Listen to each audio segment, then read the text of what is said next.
வணக்கம். சொல் புதிது நிகழ்ச்சியில் உங்களை வரவேற்கிறோம். இந்த நிகழ்ச்சியில் பல்வேறு புதிய விஷயங்களை பற்றி விவாதிப்பது. இன்றைய தினத்தில் பல்வேறு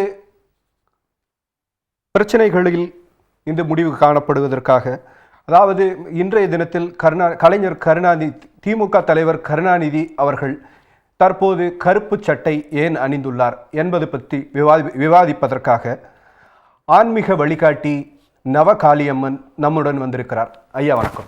வணக்கம். வணக்கம். வணக்கம் ஐயா, தற்போது திமுக தலைவர் கருணாநிதி அவர்கள் மேலே எப்போதுமே ஒரு குற்றச்சாட்டுகள் தொடர்ந்து சொல்லப்படுவது உண்மை. ஒரு 10 ஆண்டுகளுக்கு முன்பாக அவர் மஞ்சள் துண்டு அணிந்தார். அது ஆன்மீக வழிகாட்டிகளின் வழிகாட்டுதலின் பேரில் அந்த மஞ்சள் துண்டு அணிஞ்சார் அப்படின்ற மாதிரி ஒரு குற்றச்சாட்டு இருந்தது. அந்த மஞ்சள் துண்டு எதுக்காக அணிவாங்க, ஜாதகப்படி எதுக்காக அந்த மஞ்சள் துண்டு பயன்படுத்துவாங்க அப்படின்ற மஞ்சள் நிறம் என்பதே குருவினுடைய நிறம். மஞ்சள் என்பது திருப்பதி வெங்கடாஜலபதி அவர்களுக்காக அணியக்கூடிய ஒரு நிறம். குபேர யோகம் வேண்டும் என்று நினைக்கிறவர்கள் மஞ்சள் துண்டை அணிவார்கள் என்பதுதான் உண்மையான உண்மை. இதை அவருக்கு நெருங்கிய தொடர்புள்ளவர்கள் இதை சொல்லித்தான் அவர் அணிந்திருக்கிறார் என்பது பத்திரிகைகள், ஊடகங்கள் மூலமாக பற்பலர் அணிந்திருக்கிறார்கள். இதில் எந்த விதமான மாற்றமும் இல்லை.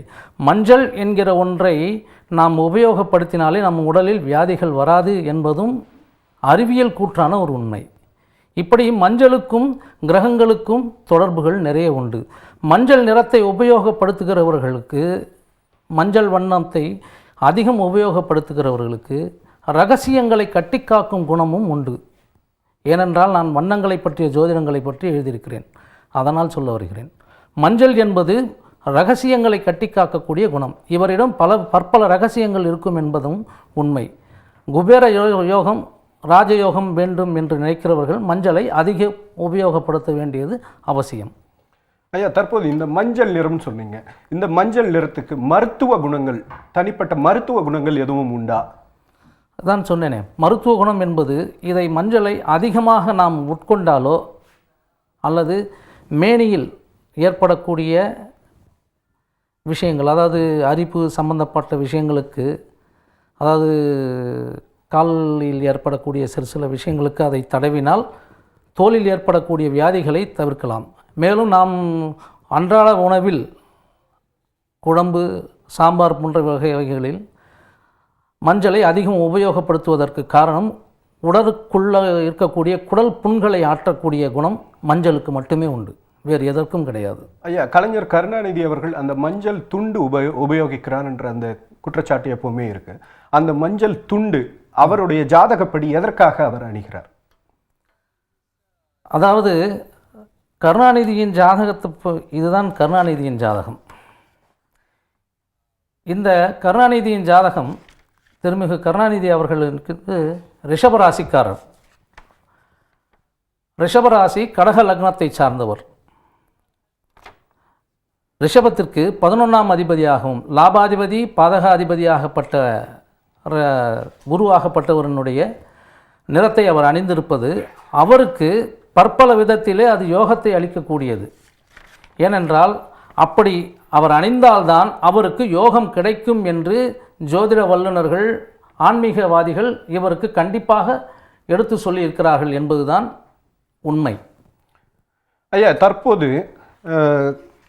திமுக தலைவர் கலைஞர் அவர்கள் தமிழக அரசின் கடுமையான மின்வெட்டை கண்டித்தும், மேலும் இந்த அதிமுக அரசின் மின்வெட்டை கண்டித்தும், இந்த அரசினுடைய சீர்கேடுகளை கண்டித்தும் தலைவர் கலைஞர் அவர்கள் கருப்பு சட்டை தான் இனி அணிவேன், இனி வேறு சட்டை அணிய மாட்டேன், இந்த பிரச்சனைகளை தீர்க்கும் வரை கருப்பு சட்டையை மட்டுமே அணிவேன் அப்படின்னு சொல்லியிருக்கார். ஆமாம்.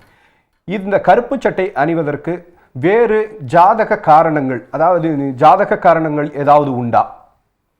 கண்டிப்பாக உண்டு. ரிஷபராசிக்கு 8, 9க்கு கூடிய சனி பகவான் தான் ரிஷபராசிக்கு கொடுக்க வேண்டியவர். அவர் இப்பொழுது 6ஆம் இடத்திற்கு, அதாவது 5ஆம் இடத்திலிருந்து மாறி 6ஆம் இடத்திற்கு மாறி இருக்கிறார் என்பது உலகம் அறிந்த உண்மை. இப்போது கருணாநிதியினுடைய ஜாதகத்தின் பிரகாரம் மட்டும் அல்ல, ரிஷபராசிக்காரர்களே அதிகமாக கருப்பு சட்டை அணிந்தால் நல்லது. அவர் அதை தெரிந்து கொண்டுதான் அணிந்து கொண்டு வருகிறார் என்பதுதான் உண்மை, மறுக்க முடியாத ஒரு உண்மை. அவருக்கு யாரோ இதை சொல்லி தான் இருக்கிறார்கள். நீங்கள் இதை அணிந்தால் உங்களுக்கு பிரச்சனைகள் வராது, இதை அணிவதன் மூலம் உங்களுக்கு எல்லா விதமான வியாதிகள் மற்றவைகள் எல்லாமே சரியாகிவிடும் என்று அவருக்கு வழிகாட்டுதலின் பேரில் தான் இவர் அதை அணிந்து கொண்டு வருகிறார் என்பது மறுக்க முடியாத உண்மை.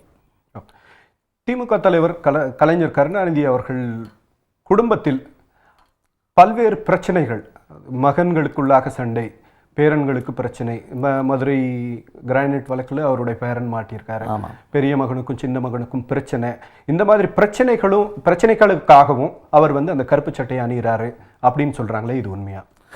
அவருடைய லக்னத்துக்கு 2ஆம் இடத்துல ராகு இருக்கிறது. 2ஆம் இடத்திலே ராகு இருந்தால் தனம் குடும்பம் வாக்குஸ்தானம் என்று சொல்லக்கூடிய 2ஆம் இடத்திலே ராகு இருந்தால் குடும்பத்திலே பிரச்சனைகள் இருக்கும் என்பது ஜோதிட வல்லுநர்களால் அறியப்பட்ட ஒன்று. 2ஆம் இடத்தில் இருக்கக்கூடிய ராகுவாக இருந்தாலும் சரி, ராகுவும் சனியும் ஒன்று. ராகுவுக்கும் நீங்கள் கருப்பு நிறத்தை உபயோகிக்கலாம், சனிக்கும் கருப்பு நிறத்தை உபயோகிக்கலாம். இப்படி அவருக்கு குடும்பத்தில் உள்ள பிரச்சனைகளுக்காகவும் அவர் அந்த கருப்பு நிறத்தை அணிந்து கொண்டிருக்கிறார். இவருக்கு வழக்குகள் என்பது இவர் சந்திக்காத ஒன்று அல்ல. தினந்தனம் வழக்குகளை சந்தித்து கொண்டிருக்கிறார், பிரச்சனைகளை சந்தித்து கொண்டிருக்கிறார். இதற்கு தீர்வுகளை தேடித்தான் அவர் இந்த கருப்பு நிறத்தை அணிந்திருக்கிறார் என்பதுதான் என்னை பொறுத்தவரை உண்மை. தற்போதைய ஜாதக கணிப்பின்படி அவர் வந்து சிறைக்கு போகக்கூடிய நிலைமை இருப்பதாகவும், தற்போதைக்கு அந்த சிலைக்கு போகாமல் இருக்க தப்பிக்கணும் அப்படிங்கிறதுக்காக இந்த கருப்பு சட்டை அணியணும்னு ஒரு சிலர் சொல்லியிருக்காங்க அப்படின்னு சொல்கிறது உண்மையா? இருக்கலாம். ஏனென்றால் வந்து அப்படியும் இதனுடைய, ஏன்னால் ரிஷபராசிக்கு இப்பொழுது அவர் சிறைக்கு செல்லக்கூடிய அளவிற்கு பாதகம் வருமா என்று சொல்லுவதற்கு இல்லை. ஏன்னால் திசாபுத்தி காலங்களை பார்க்கும் பொழுது அந்த அளவுக்கு இல்லை. இருந்தாலும் பிரச்சனைகள் அதிகமாக இருக்கின்ற காரணத்தை குறைப்பதற்காகத்தான் அவர் இதை செய்து கொண்டிருக்கிறார் என்பதுதான் உண்மை. இந்த நிறத்தை உபயோகப்படுத்தினால் பிரச்சனைகளில் இருந்து தப்பிக்கலாம். அதற்குண்டான வழிகளைத்தான் அவர் செய்து கொண்டு கொண்டிருக்கிறார். தலைவர் திமுக தலைவர் கருணாநிதி அவர்கள் வந்து பல்வேறு கோயில்களுக்கும் முழுக்க அவர் பண உதவிகள் செய்வதாகவும் அனைத்து வழிபாடுகளையும் செய்வதாகவும் சொல்றாங்களே, இது உண்மையா? 2006ஆம் ஆண்டு அவர் பதவியேற்ற பொழுது அவரின் சொந்த ஊரான திருக்கோளை ஊரில் உள்ள அவர்களுடைய குலதெய்வ கோயில்களுக்கு சென்று வந்ததாக பத்திரிகைகள் ஊடகங்கள் மூலமாக பற்பல அறிந்திருக்கிறார்கள், படித்திருக்கிறார்கள். எல்லோருக்குமே தெரிந்த ஒரு உண்மை. இவர்கள் நாத்திகவாதிகள் தான். ஆனால் ஆத்திகத்தின் மீதும் கடவுளின் மீதும் நம்பிக்கை இருக்கலாம் என்பதற்கு இதுவே சான்று. ஐயா கடவுள் நம்பிக்கை இல்லை அப்படின்னு சொல்றவர் கலைஞர் கருணாநிதி. அப்படி இருக்கும்போது இந்த கோயில்களுக்கு செல்வதற்கான காரணங்கள் என்ன? ஒருவேளை அவர்களுடைய மனைவி பார்த்தீங்கன்னா முழுக்க ஒரு ஆத்திகவாதி. ஆமாம், கோயில்களுக்கு செல்லக்கூடியவர். அதே போல அவருடைய பிள்ளைகளும் சரி, பேரன்களும் சரி, அனைவரும் கோயில்களுக்கு செல்லக்கூடியவர்கள்.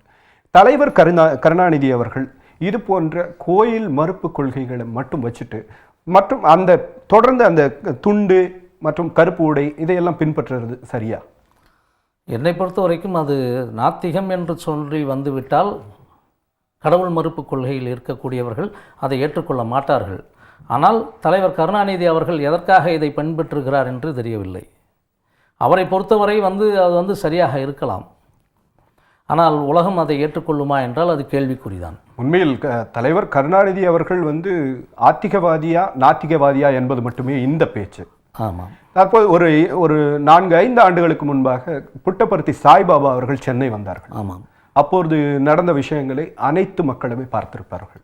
அன்றைக்கு நடந்த விஷயங்களை தலைவர் கலைஞர் கருணாநிதி அவர்களின் மனைவியார் புட்டபர்த்தி சாய்பாபா அவங்க கிட்ட ஆசீர்வாதம் வாங்கினாங்க. மற்ற எல்லா நடவடிக்கைகளும் நடந்தது. அது நேரடியாக எல்லாம் பார்த்தோம். இதுக்கு காரணம் என்ன? இவர்கள் ஆத்திகத்தை நம்புகிறார்களோ அல்லது கடவுள்களை நம்புகிறார்களோ இல்லையோ தெரியவில்லை. ஆனால் இவர்கள் மகான்களை மதிக்கிறார்கள், மகான்களில் காலில் விழுந்து வணங்குகிறார்கள் என்பது ஊடகங்கள் மூலமாகவும் பத்திரிகைகள் மூலமாகவும் வெட்ட வெளிச்சமாக இருக்கிறது. இதை யாராலும் மறுக்க முடியாது. இல்லை, மகான்களை வழிபடுகிறார்கள், மகான்களை மதிக்கிறார்கள் அப்படின்னு சொல்லும் போதே அவர்கள் ஆத்திகவாதிகள் அப்படின்றது தான். அப்படியும் எடுத்துக்கொள்ளலாம், அதை மறுக்க முடியாது. கண்டிப்பா. இந்த ஆத்திகவாதிகள் ஏன் தங்களை, அதாவது கிட்டத்தட்ட 40 ஆண்டு கால அரசியல் சரித்திரம் கலைஞருக்கு உண்டு. ஆமாம். கிட்டத்தட்ட 40 ஆண்டுகளில் 5 முறை முதலமைச்சரானவர், ஒரு நல்ல நாத்திக, சிறந்த எழுத்தாளர், சிறந்த பேச்சாளர், அத்தனையும் இருந்து கொண்டும் தற்போது இந்த ஒரு தடுமாற்றம், அதாவது இன்றைய காலகட்டத்தில் தமிழகத்தில் நிகழ்ந்துள்ள மின்வெட்டுக்காகவும், மேலும் அதிமுக அரசின் நிர்வாக சீர்கேட்டுக்காகவுமே இந்த கருப்பு சட்டையை அணிய போகிறேன் அப்படின்னு கலைஞர் கருணாநிதி அவர்கள் சொல்லியிருக்காங்க. இந்த நிலை ஒரு பிறழ்ச்சியை ஏற்படுத்துறதா தெரியலையா உங்களுக்கு? என்னை பொறுத்தவரை அவர் அதற்காக மட்டும்தான் இந்த கருப்பு நிறத்தை அணிந்திருக்கிறார் என்பதை என்னால் ஏற்றுக்கொள்ள முடியவில்லை. இதற்கு பின்னணி கிரகங்கள், கோயில்கள், சாமி, கடவுள்கள் இருக்கலாம் என்பது வெட்ட வெளிச்சமாக தெரிகிறது. இதை யாராலும் மறுக்க முடியாது. இது போன்ற நிகழ்வுகள் தமிழகத்தை பொறுத்தவரை இருக்கிற பிரச்சனைகள் உண்மைதான். அதாவது தமிழகத்தை பொறுத்தவரை மிகப்பெரிய மின்வெட்டு இருப்பது உண்மைதான். இவர் அதை எதிர்க்கிறார் என்றால் நேரடியாக எதிர்க்க வேண்டும். கருப்பு நிறத்தை அணிந்து கொண்டு எதிர்க்கிறார் என்றால் அதை எந்த அளவிற்கு ஏற்றுக்கொள்ள முடியும் என்பது தெரியவில்லை. கருப்பு நிறத்தை பொறுத்தவரை அவர் சொல்லி இருக்கும் விளக்கம் என்னன்னு பார்த்தீங்கன்னா, பெரியாருடைய கருப்பு சட்டை போராட்டத்தை மீண்டும் ஆரம்பிக்க வேண்டிய காலகட்டம் வந்துள்ளது அப்படின்னு சொல்லிட்டு தமிழகத்தில் நிகழ்ந்திருக்கிற இந்த பிரச்சனைகளை பற்றி சொல்லிட்டு அவர் கருப்பு சட்டை அணிந்து போராட்டம் நடத்துகிறாங்க. உண்மையிலே அவர் சொல்கிற காரணம் உண்மையிலே ஏற்றுக்கொள்ளக்கூடியது தான். தமிழகத்தில் அந்த ஒரு நிலைமை இருந்து கொண்டிருக்கிறது, அது ஏற்றுக்கொள்ளக்கூடியது தான். ஆமாம். இருந்தாலும் கூட இது போன்ற, அதாவது நான் நாத்திகவாதி என்று சொல்லிக்கொண்டு ஆத்திகத்தை பின்பற்றுவது முறையா சரியா? அது சரியாக சொல்ல முடியாது. ஏன்னா அவர் ஆத்திகத்தில் இல்லை. ஆனாலும் ஆத்திகத்தை அவர் ஒரு காலத்திலே எதிர்த்திருக்கிறார். ஒரு சிறிய இடைவேளைக்கு பிறகு சொல் புதிது நிகழ்ச்சி தொடரும்.